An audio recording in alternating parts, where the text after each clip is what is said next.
You're watching WKBW TV News Channel 7. We continue now with Eyewitness News at 11.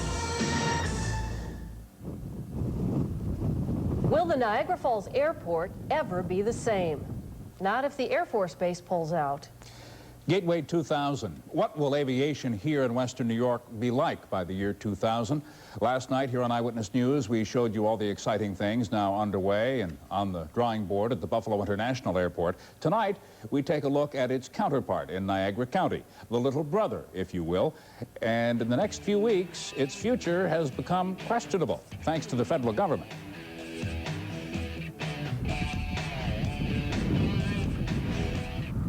No, it's not a ghost town. It's the Niagara Falls International Airport. It gets pretty busy when the air show's on in the summertime, but most days it's kind of quiet. Niagara Falls Airport kind of represents the ace in the hole for Western New York, and the community's very fortunate to have this facility if aviation continues to grow. And that's the big question. There hasn't been any growth here for years. There is currently no regular scheduled service out of Niagara Falls. It is used for some charter flights to Caribbean destinations in the wintertime. Most of the time, the airport counters are empty, as is the waiting room in the customs and immigration areas. So why is this airport even here? It does handle almost a third of general aviation services and does serve a significant importance to Western New York in relieving some of the pressure from the Buffalo airport. Compared to what is happening down at the airport in Buffalo, things are fairly quiet up here at Niagara Falls. This airport doesn't actually make a profit. It loses money every year. But just the same, this facility, along with the Air Force neighbors across the runway, puts more than $100 million a year into the local economy.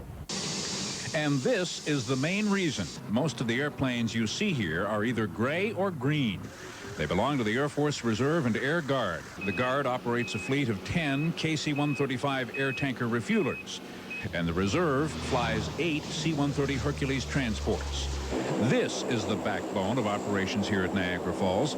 Without the military sharing this airport, the NFTA, already losing $1 million a year here, would be awash in even more red ink. The military pays for a lot of services at the Niagara Falls Airport. Without that, it would certainly make the hole even deeper. And yeah, it certainly would be much more difficult to maintain that facility and enhance it for the future if we didn't have the military there. 2 weeks ago, the military base here was put on the list of possible base closures, despite the fact that the government is right in the middle of spending $30 million for runway improvements and new hangars here. If this field is closed, the impact on the local economy would be disastrous. Almost 5,000 people, civilian and military, full-time and part-time, work here. They're excellent neighbors, and they have a tremendous impact on not only the airport, but the community as a whole. They provide us with airport rescue and firefighting function. They do snow removal on the airport's main runway.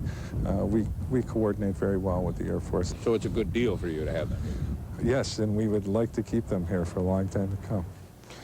Next week, a general from the Pentagon is going to fly into Niagara Falls to look the airport over. He will give a recommendation to the commission overseeing the list of possible base closings. And that list is going to be on the president's desk by the 1st of July. And certainly everyone here is hoping Niagara Falls will not be on it by then. Meantime, the NFTA is moving ahead anyway with a $15 million expansion and refurbishment program at the airport. Most of that money is going to be spent on the terminal in hopes of attracting new airlines to operate out of Niagara Falls. We'll keep you posted. Is a terrific Tuesday in store for us. Tom Jones will let us know. His AccuWeather forecast is coming up next. Don't go away.